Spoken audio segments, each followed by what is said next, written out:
சரி, ஓகே. இன்னைக்கு நம்ம என்ன பார்க்க போறோம் அப்படின்னா வந்து ஐஎன்எம் பார்க்க போறோம், இந்தியன் நேஷனல் மூவ்மெண்ட் பார்க்க போறோம். இப்போ பாருங்களேன், 1905 இனி நம்ம டைம் லைன் மாதிரி பார்க்கலாம். எந்த வருஷத்துல என்னென்ன நடந்துச்சு அப்படின்றத பார்க்கலாம். வரிசையா பார்த்தோம்னா நமக்கு சிலபஸ் கவர் ஆயிடும். ஓகே, இப்போ நான் 1905 ஆரம்பிக்கிறேன். ஓகே, 1905 வந்து எங்க நடந்துச்சு காங்கிரஸ் செஷன் அப்படின்னு பார்த்தீங்கன்னா வாரணாசின்னு சொல்லலாம், பனாரஸ்னு சொல்லலாம், இல்லை காஷி அப்படின்னு சொல்லலாம். சரி, வாரணாசியில் நடந்துச்சு. யார் பிரசிடெண்டா இருந்தா அப்படின்னா கோபாலகிருஷ்ணன் கோக்லே யார் பிரசிடெண்டா இருந்தாரு?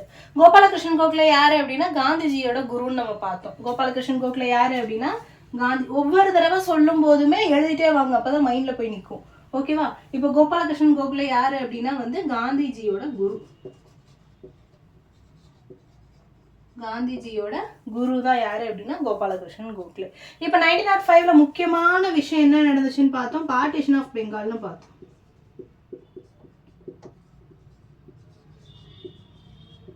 வங்காள பிரிவினை, பார்ட்டிஷன் ஆஃப் பெங்கால்னு பார்த்தோம்.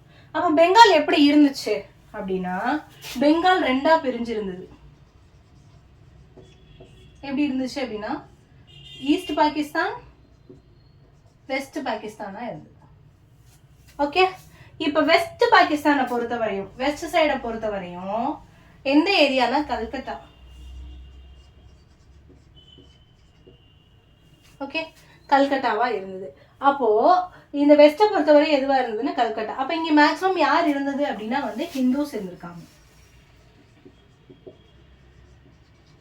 ஹிந்துஸ் வந்து மேக்ஸிமம் இருந்திருக்காங்க. அப்ப ஈஸ்ட்டை பொறுத்தவரை யார் இருந்திருப்பா அப்படின்னா, ஈஸ்ட்டை பொறுத்தவரை வந்து பாகிஸ்தானை பொறுத்தவரை யார் இருந்திருப்பா அப்படின்னா வந்து முஸ்லிம்ஸ் இருந்திருப்பாங்க. அப்ப பாகிஸ்தான் ஒரு தனி நாடு எப்போ பிரிஞ்சிச்சு அப்படின்னா வந்து ஆகஸ்ட் 14, 1947 பிரிஞ்சிச்சு. எப்போ பிரிஞ்சிச்சு அப்படின்னா ஆகஸ்ட் 14, 1947 பிரிஞ்சது. இப்ப பாருங்க, 1905 செஷன் எங்க நடந்துச்சு? காங்கிரஸ் செஷன் வாரணாசியில. பிரசிடென்ட் யாரா இருந்தது? கோபாலகிருஷ்ணன் கோக்லே யாரு? காந்தியோட குரு. ஓகேங்களா? இப்ப பாருங்க, 1905 முக்கியமான விஷயம் எது அப்படின்னா பார்ட்டிஷன் ஆஃப் பெங்கால். இப்ப பெங்கால் பார்ட்டிஷன்னா அப்ப பெங்கால் வந்து ரெண்டா பிரிஞ்சிருந்தது. எப்படி பிரிஞ்சிருந்தது அப்படின்னா ஈஸ்ட் சைடாவும் வெஸ்ட் சைடாவும் பிரிஞ்சிருந்தது. இப்போ வெஸ்ட் சைடை பொறுத்தவரை எந்த ஏரியானா கல்கத்தா. மேக்சிமம் யார் இருந்தாங்க அப்படின்னா ஹிந்துஸ் இருந்தாங்க. ஈஸ்ட் சைடை பொறுத்தவரை யார் இருந்தா அப்படின்னா அந்த முஸ்லிம்ஸ் இருந்தாங்க, பாகிஸ்தான். அப்ப பாகிஸ்தான் ஒரு தனி நாடு எப்போ வந்துச்சு, எப்போ இண்டிபெண்டன்ஸ் ஆச்சு அப்படின்னா ஆகஸ்ட் 14, 1947. ஓகேவா? எடுத்தோடனே ஒரு பெங்கால பிரிச்சிட்டாங்களா அப்படின்னு கேட்டா கிடையாது. அப்ப அதுக்கு சில விஷயங்கள் நடந்திருக்கும் இல்லையா? அப்படி பாருங்க, 1896 வில்லியம் வேர்டுன்றவர் அசாம் கமிஷன் ஒன்று உருவாக்குறாங்க. ஓகே, அசாம் கமிஷன் ஒன்று உருவாக்குறாங்க. இந்த அசாம் கமிஷன் மூலமா என்ன ஆகுது அப்படின்னா வந்து வங்காளத்தை பிரிக்கிறதுக்காக முதல்ல ஒரு கோரிக்கை வைக்கிறாங்க. ஃபர்ஸ்ட் பெங்கால் பார்ட்டிஷன் கோரிக்கை, வங்காளத்தை பிரிக்கிறதுக்காக முதல் கோரிக்கை யார் அப்படின்னா வந்து வில்லியம் வேர்டு அப்படின்றவர் வந்து என்ன பண்றாரு அப்படின்னா வங்காளத்தை பிரிக்கணும் அப்படின்னு சொல்லி ஒரு கோரிக்கை ஒண்ணு வைக்கிறார். புரியுதுங்களா? அடுத்து 1899 ஜனவரி 6, சரியா? 1899 ஜனவரி 6 அப்போ கரியான் பிரபு அப்படின்னு சொல்றாங்க. கரியான் பிரபு என்ன பண்ணிருக்காரு அப்படின்னா வங்காளத்தை ரெண்டா பிரிச்சிருக்காரு. சரியா? வங்காளத்தை ரெண்டா பிரிக்கிறதுக்கு காரணமா இருந்தவர் கரியான் பிரபு. அண்ட் 1896 அப்போ வில்லியம் வேர்டு என்ன பண்ணிருக்காரு அப்படின்னா வந்து முதல்ல வங்காளத்தை பிரிக்கணும் அப்படின்ற கோரிக்கையை வந்து வச்சிருக்காங்க. இப்படி வச்ச உடனே என்ன ஆகுது அப்படின்னா வந்து 1904 சரி, இப்போ வந்து பெங்கால் பிரிக்கணும் அப்படின்ற ஒரு முடிவை எடுத்தாச்சு. இப்போ 1903 அப்போ ரிஸ்லே பேப்பர் அப்படின்னு ஒரு ரிப்போர்ட் வந்து சப்மிட் பண்றாங்க.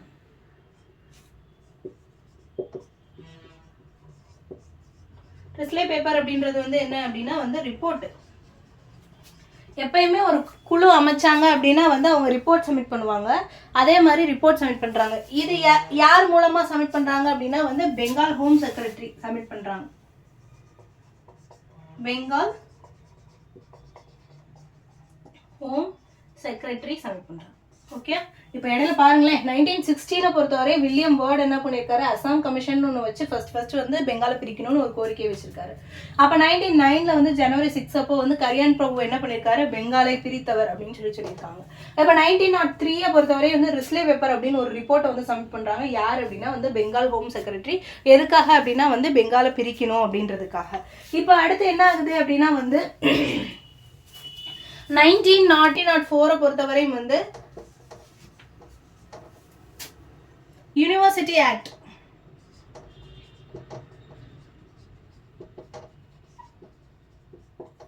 University act. ரெண்டாவது விஷயம் அப்படின்னு பார்த்தீங்கன்னா அஃபிஷியல் சீக்ரெட் ஆக்ட். 1904 கேட்டாங்க. யூனிவர்சிட்டி ஆக்ட் எப்போ அப்படின்னு கேட்டாங்கன்னா 1904. ரெண்டாவது அஃபிஷியல் சீக்ரெட் ஆக்ட் எப்பன்னு கேட்டாங்க அப்படின்னா 1904. இது இடையில ஞாபகம் வச்சுக்கோங்க. 1904 என்ன நடந்துச்சு அப்படின்றது ஞாபகம் வச்சுக்கோங்க. இப்போ 1903 ரிஸ்லே பேப்பர் சப்மிட் பண்ணிட்டாங்க. சரியா, எப்பயுமே ஒரு குழு இருந்ததுன்னா அது வந்து ரிப்போர்ட் வந்து சப்மிட் பண்ணுவாங்க. சரியா, அப்படி ரிப்போர்ட்டை வந்து சப்மிட் பண்ணிட்டாங்க. இப்போ வந்து 1905 ஜூலை 19 என்ன நடக்குது அப்படின்னா வந்து அனௌன்ஸ் பண்றாங்க, அறிவிப்பு பண்றாங்க. ஜூலை 19 அப்போ 1905 ஜூலை 19 என்ன பண்றாங்க அப்படின்னா வந்து பெங்கால் தனியா பிரிய போகுது அப்படின்னு சொல்லி வந்து அனௌன்ஸ் பண்றாங்க. அப்ப பெங்கால் எப்ப தனியா பிரிஞ்சிச்சு அப்படின்னா வந்து அக்டோபர் 16. 1905 அக்டோபர் 16 என்ன ஆகுது அப்படின்னா அக்டோபர் 16 என்ன ஆகுது அப்படின்னா வந்து பெங்கால் தனியா பிரிஞ்சது. ஓகே, அப்ப பெங்கால் பிரியறதுக்கு எவ்வளோ விஷயம் இருக்கு. ஓகே, அப்ப பெங்கால் பார்ட்டிஷன் கேட்டாங்கன்னா 1905 அக்டோபர் 16. புரிஞ்சதா? இப்போ ஒரு தடவை ரிவைஸ் பண்றேன் பாருங்களேன். 1905 காங்கிரஸ் செஷன் எங்க நடந்துச்சு அப்படின்னா வாரணாசியில. யார் பிரசிடென்டா இருந்ததுன்னா கோபாலகிருஷ்ணன் கோகலே. கோகலே யார் அப்படின்னா காந்தியோட குரு. அப்போ 1905 நடந்த முக்கியமான விஷயம் வந்து partition of Bengal. Partition of Bengal டைரக்டா நடந்துச்சு அப்படின்னு கேட்டா கிடையாது. அப்ப அதுக்கான சில விஷயங்கள் நடந்துச்சு. அப்ப பெங்கால் எப்படி முதல் பார்ட்டிஷன் ஆகி இருந்தது அப்படின்னா ஈஸ்ட் பெங்கால் வெஸ்ட் பெங்காலா இருந்தது. வெஸ்ட் பெங்காலை பொறுத்தவரை கல்கத்தா இந்துஸ் வந்து ஜாஸ்தி இருந்தாங்க. ஈஸ்ட் பெங்காலை பொறுத்தவரை பாகிஸ்தான் முஸ்லிம்ஸ் வந்து ஜாஸ்தி இருந்தாங்க. அப்ப பாகிஸ்தான் எப்போ இண்டிபெண்டன்ஸ் ஆச்சு அப்படின்னா ஆகஸ்ட் 14, 1947 வந்து இண்டிபெண்டன்ஸ் ஆகுது. அப்போ பார்ட்டிஷன் ஆஃப் பெங்காலுக்கு யார் யாரெல்லாம் வந்து ரெக்கமெண்ட் பண்ணியிருக்காங்க அப்படின்னு பாருங்க. 96 பொறுத்தவரை வில்லியம் வேர்டுன்றவர் அசாம் கமிஷன் ஒன்று இது பண்ணி ஃபர்ஸ்ட் ஒரு கோரிக்கை வச்சிருக்காரு, பெங்கால் நீங்க பிரிக்கணும் அப்படின்னு சொல்லிட்டு. அடுத்து 1909 பொறுத்தவரையும் ஜனவரி 6 வந்து கரியான் பிரபு என்ன பண்ணியிருக்காரு, பெங்காலை பிரிச்சுட்டாரு அப்படின்ற மாதிரி கொடுத்துருக்காங்க. 1909 பொறுத்தவரையும் வந்து கரியான் பிரபு. ஓகேவா? அடுத்து வந்து 1903 வந்து ரெஸ்லே பேப்பர் ஒன்று சப்மிட் பண்றாங்க. ரெஸ்லே பேப்பர்ன்றது ஒரு ரிப்போர்ட்டை வந்து சப்மிட் பண்றாங்க. யார் அப்படின்னா பெங்கால் ஹோம் செக்ரட்டரி வந்து ரிப்போர்ட்டை வந்து சப்மிட் பண்றாங்க. அப்ப 1905 ஜூலை 19 என்ன ஆகுது அப்படின்னா பெங்காலை பிரிக்க போறோம்னு அனௌன்ஸ் பண்றாங்க. அக்டோபர் 16, 1905 வந்து பெங்கால் பார்ட்டிஷன் நடந்திருக்கு. சரியா, பெங்காலை வந்து பிரிச்சுட்டாங்க, ரெண்டா பிரிச்சுட்டாங்க. இதுக்கு இடையில வந்து 1904 வந்து யூனிவர்சிட்டி ஆக்ட் இருக்கு, அஃபிஷியல் சீக்ரெட் ஆக்ட் இருக்கு. ஓகேவா? சரி, இப்போ இந்த ஈஸ்ட் பெங்கால் வந்து பாகிஸ்தானா எப்போ கன்வெர்ட் ஆகுது அப்படின்னா வந்து ஆகஸ்ட் 14, 1947. இதே 1971 மறுபடியும் என்ன ஆகுது, இந்த ஈஸ்ட் பெங்கால் வந்து என்ன ஆகுது அப்படின்னா வந்து பங்களாதேஷா மாறுது. அப்ப பங்களாதேஷ் எப்படி வந்துச்சுன்னு தெரிஞ்சிருச்சுல, பங்களாதேஷா மாறுது. பங்களாதேஷ்க்கு வந்து இண்டிபெண்டன்ஸ்க்கு முக்கியமான காரணம் வந்து இந்தியா. அதை நம்ம பின்னாடி பார்ப்போம். இப்போதைக்கு வந்து இது வந்து பங்களாதேஷா மாறுது அப்படின்றது மாதிரி பார்த்துக்கோங்க. இப்ப இந்த வங்காளத்தை இரண்டா பிரிக்கக்கூடிய நதி என்ன சொல்றாங்க அப்படின்னா பக்ரதி அப்படின்னு சொல்றாங்க. பக்ரதி நதி இது வந்து கங்கையில இருந்து உருவான நதி வந்து பக்ரதி நதி. அப்ப வங்காளத்தை பிரிக்கக்கூடிய நதி எது அப்படின்னா வந்து பக்ரதி நதி. ஓகே, இது முக்கியமான கேள்வி. இப்ப பெங்காலை பிரிச்சது எல்லாத்துக்குமே சந்தோஷமா அப்படின்னு கேட்டீங்கன்னா கிடையாது. அப்ப அக்டோபர் 16 சுதேச இயக்கம் என்ன நாளா கொண்டாடுறாங்க அப்படின்னா வந்து துக்க நாளா கொண்டாடுறாங்க. என்ன நாளா கொண்டாடுறாங்க அப்படின்னா வந்து துக்க நாளா கொண்டாடுறாங்க. அப்ப வங்காளத்தை பிரிச்சது வந்து எல்லாருக்குமே சந்தோஷம் கிடையாது. அப்படின்றதுனால சுதேச இயக்கம் இந்த அக்டோபர் 16 என்னவா கொண்டாடுறாங்க அப்படின்னா வந்து துக்க நாள் அப்படின்னு கொண்டாடுறாங்க. இப்போ 1905 வந்து சுதேச இயக்கம் என்ன பண்றாங்க அப்படின்னா ஒரு போராட்டம் நடத்துறாங்க. அப்ப 1905 இருந்து 1911 வரையுமே வந்து பெங்கால் வந்து ரீஜாயின் பண்றதுக்காக வந்து ஒரு போராட்டம் நடத்திட்டே இருக்காங்க. இப்போ வரையும் அப்படின்னா வந்து 1905 இருந்து 1911 வரையுமே வந்து பெங்காலை ரீஜாயின் பண்ணோம் அப்படின்னு சொல்லிட்டு வந்து ஒரு போராட்டம் நடத்திட்டே இருக்காங்க. சரியா? அப்ப இப்போ 1905 ஜூலை 17 அப்போ ஒரு காங்கிரஸ் செஷன் நடக்குது. எங்க அப்படின்னா வந்து கல்கத்தாவில். 1905 ஜூலை 17 அப்போ எங்கே நடக்குது அப்படின்னா வந்து கல்கத்தாவில் ஒரு காங்கிரஸ் செஷன் நடக்குது. அந்த காங்கிரஸ் செஷன் அப்போ என்ன பேசுகிறாங்க அப்படின்னா சுதேச இயக்கம் ஒரு போராட்டம் பண்ண போகிறாங்க அப்படின்னு ஒரு பேச்சுவார்த்தை நடத்துகிறாங்க. சரியா? சுதேச இயக்கம் எப்போ போராட்டம் பண்ண போகிறாங்கன்னு பேச்சுவார்த்தை நடந்த காங்கிரஸ் செஷன் இது 1905 ஜூலை 17. எங்கே நடந்த காங்கிரஸ் செஷன் அப்படின்னு பார்த்தீங்கன்னா கல்கத்தாவில் நடந்த காங்கிரஸ் செஷனில். இப்போ 1905 ஆகஸ்ட் 7, சரியா? 1905 ஆகஸ்ட் 7 அப்போ நமக்கு என்ன நடக்குது அப்படின்னா சுதேசி இயக்கம் போராட்டம் பண்ணுது. இந்த சுதேசி அப்படின்றது அர்த்தம் நமக்கு தெரியுங்களா? சும்மா சுதேசின்னு சொல்றோமே. சுதேசி அப்படின்றதுக்கு அர்த்தம் வந்து நம் நாடு, ஒருவருடைய சொந்த நாடு, நம் நாடு அப்படின்னு அர்த்தம். என்ன அர்த்தம் அப்படின்னா நம் நாடு அப்படின்னு சொல்லுவோம். அப்போ சுதேச இயக்க போராட்டம் எப்போ நடந்துச்சு அப்படின்னா வந்து 1905 ஆகஸ்ட் 7 அப்போ. அந்த ஆகஸ்ட் 7 வந்து தேசிய கைத்தறி தினம், நேஷனல் ஹேண்ட்லூம் டே. நேஷனல் ஹேண்ட்லூம் டே இப்படி டேஸுமே ரொம்ப இம்பார்ட்டன்ட், கேட்பாங்க, கண்டிப்பா கேட்பாங்க. அப்ப நேஷனல் ஹேண்ட்லூம் டே, தேசிய கைத்தறி தினம் எப்ப அப்படின்னா ஆகஸ்ட் 7. சரியா? அப்ப சுதேசி இயக்கம் முத எங்க ஆரம்பிச்சாங்க அப்படின்னா வங்காளத்துல தான் ஆரம்பிச்சாங்க. பெங்கால், வங்காளத்துல தான் ஆரம்பிக்கிறாங்க. ஓகேவா?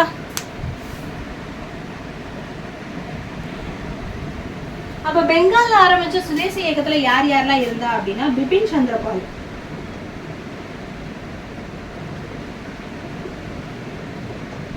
எஸ்.என். பானர்ஜி, பிபின் சந்திரபால், எஸ்.என். பானர்ஜி, அரவிந்த் கோஷ்.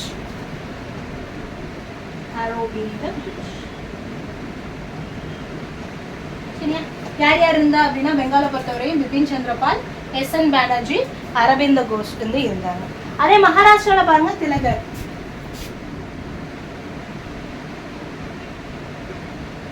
மகாராஷ்டிரா பார்த்தோம் அப்படின்னா பாலகங்காதர திலகர். சரியா? பஞ்சாபோட king, Punjab lion of Punjab யாரு? லாலா லஜ்பத் ராய்.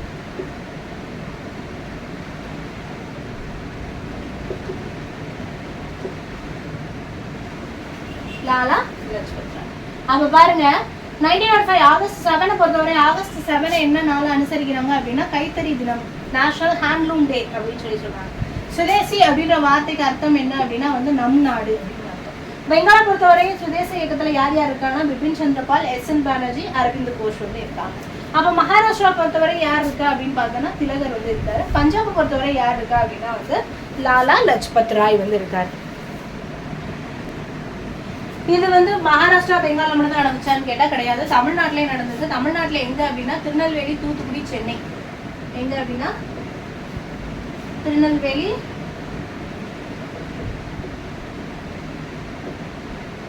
தூத்துக்குடி, சென்னை. சரியா? திருநெல்வேலி, தூத்துக்குடி, சென்னையில நடந்துட்டு யாரு இந்த போராட்டத்தை நடத்தினவர் யாரு அப்படின்னா வ.உ.சி. அப்பலோட்டிய தமிழ். சரியா? வ.உ.சி. வந்து இந்த போராட்டத்தை வந்து நடத்தியிருக்கிறார். எங்க அப்படின்னா சென்னை, திருநெல்வேலி, தூத்துக்குடி, சென்னை. சென்னையில கரெக்டா எங்க அப்படின்னா வந்து மூன் மார்க்கெட்னு சொல்லுவாங்க. சரியா? அப்ப தமிழ்நாட்டிலையும் போராட்டம் நடந்திருக்கு. பெங்காலை பொறுத்தவரை யார் யார் இருந்திருக்கா அப்படின்னா பிபின் சந்திரபால், எஸ்.என். பானர்ஜி, அரவிந்த் கோஷ் வந்து போராட்டம் பண்ணிருக்காங்க. மகாராஷ்டிரால வந்து திலகர் இருந்திருக்காரு. பஞ்சாப்ல வந்து லாலா லஜ்பத் ராய். அப்ப சுதேசி இயக்க போராட்டம் வந்து எங்கெங்கெல்லாம் நடந்திருக்குன்றது பாருங்க. இங்க மட்டும் தான் நடந்திருக்கானா இல்ல இன்னும் கொஞ்சம் இடமும் இருக்கு. சரி, இப்ப வ.உ.சி. என்னன்னு சொல்றாங்க அப்படின்னா தேசிய இயக்கத்தின் தந்தை அப்படின்னு என்னன்னு சொல்றாங்க அப்படின்னா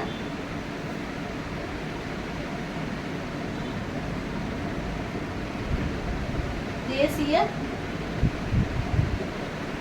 இயக்கத்தின் தந்தை அப்படின்னு சொல்லி யாரும் சொல்றாங்க அப்படின்னா வந்து வ.உ.சி. சொல்றாங்க. சரியா?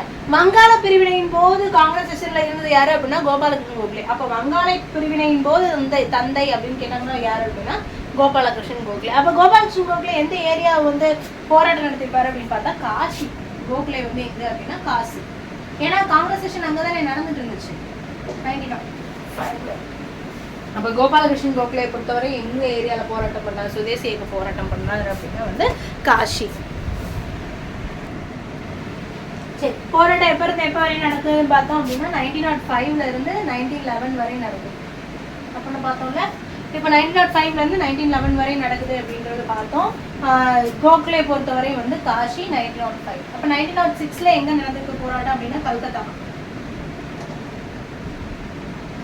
யாரு அப்படின்னா நியோஜி அப்படின்ட்டு. ஓகேவா? இப்போ நமக்கு புரிஞ்சிச்சுல ஓரளவு. இப்ப வந்து 4 தீர்மானங்கள், முக்கியமான தீர்மானங்கள் வந்து தீவிரவாதிகள் வந்து வைக்கிறாங்க. சரியா? அது என்னென்ன அப்படின்னு பார்ப்போம். இப்ப தீவிரவாதிகளை பொறுத்தவரை 4 முக்கியமான தீர்மானங்கள் வந்து வைக்கிறாங்க. 4 முக்கிய தீர்மானங்கள்.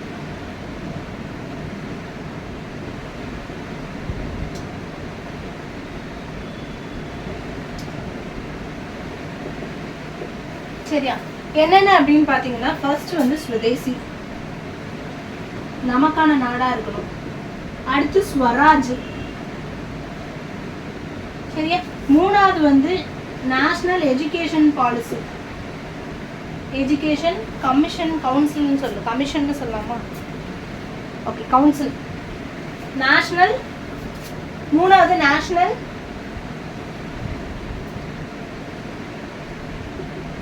Education council. நாலாவது வந்து ஃபாரின் குட்ஸை பாய்காட் பண்ணும்.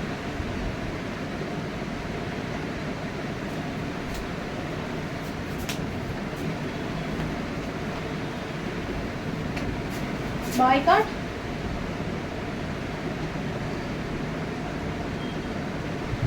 ஃபாரின் குட்ஸை பாய்காட். சரியா? இப்போ 4 விஷயம் என்ன அப்படின்னா ஸ்வதேசி, 2வது ஸ்வராஜ், 3வது வந்து நேஷனல் எஜுகேஷன் கவுன்சில், 4வது வந்து ஃபாரின் குட்ஸை வந்து பாய்காட் பண்ணும். இப்போ வந்து பாருங்க, நேஷனல் எஜுகேஷன் கவுன்சிலை பொறுத்தவரை வந்து 1906 ஆகஸ்ட் 14. சரியா? நேஷனல் எஜுகேஷன் கவுன்சில் கொண்டு வந்தது எப்போ அப்படின்னா 1906 ஆகஸ்ட் 14, 15. இப்போ வந்து நமக்கு வந்து தீவிரவாதிகள் போட்ட 4 முக்கியமான தீர்மானத்தை யார் மூலமா நிறைவேற்றாங்க அப்படின்னா வந்து அரவிந்த கோஷ் மூலமா நிறைவேற்றாங்க. ஏன்னா அரவிந்த கோஷ் வந்து நம்ம பெங்கால் பார்த்தோம் அப்படின்னா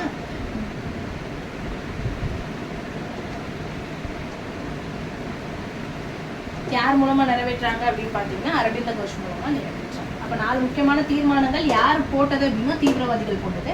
யார் மூலமா நிறைவேற்றாங்க அப்படின்னா வந்து அரவிந்த கோஷ் மூலமா நிறைவேற்றாங்க. ஏற்கனவே நம்ம பார்த்திருக்கோம் தீவிரவாதி மிதவாதிகள் சொல்லிட்டு.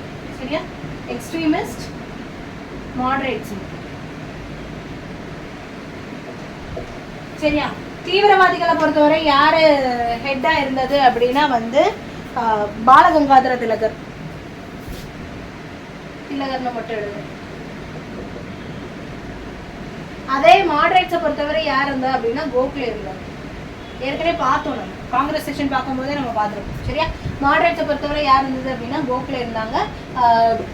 எக்ஸ்ட்ரீமிஸ்ட்டை பொறுத்தவரை யார் இருந்தது அப்படின்னா வந்து திலகர் வந்து இருந்தாங்கன்னு சொல்லி பார்த்தோம். ஓகேவா?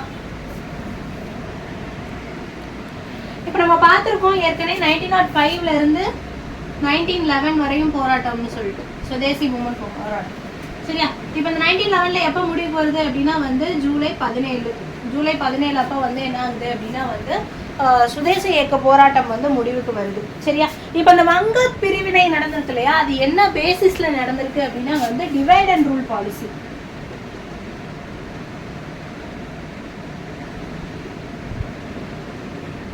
டிவைட் அண்ட் ரூல் பாலிசி மூலமா நடந்திருக்கு. வங்க பிரிவினை என்ன பாலிசி மூலமா நடந்திருக்கு அப்படின்னா வந்து டிவைட் அண்ட் ரூல் பாலிசி மூலமா வந்து நடந்திருக்கு. ஓகேவா?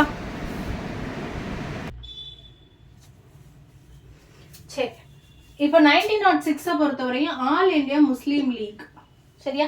ஆல் இந்தியா முஸ்லீம் லீக் பார்ட்டி வந்து ஃபார்ம் பண்ணாங்க. எப்போ அப்படின்னா வந்து டிசம்பர் 30 என்ன ஃபார்ம் ஆயிருக்கு அப்படின்னா ஆல் இந்தியா முஸ்லீம் லீக் பார்ட்டி.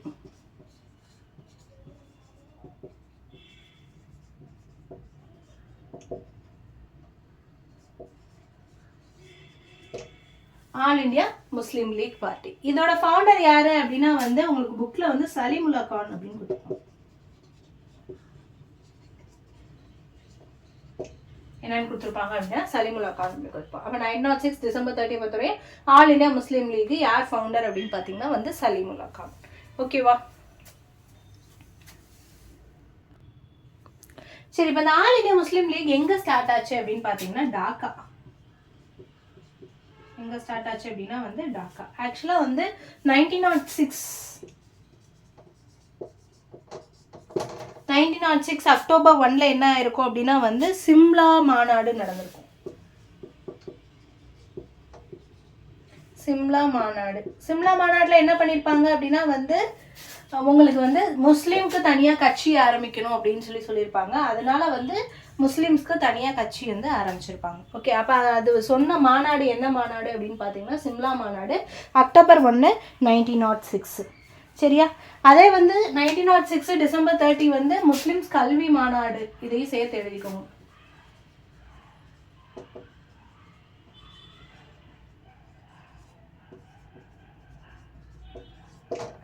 இதையும் சேர்த்து எழுதிக்கணும். சரியா? இதோட முடிஞ்சது. இதுக்கப்புறம் நம்ம என்ன பார்ப்போம் அப்படின்னா 1920 non cooperation movement, 1930 civil disobedience movement, இதெல்லாம் பார்ப்போம். ஓகேவா?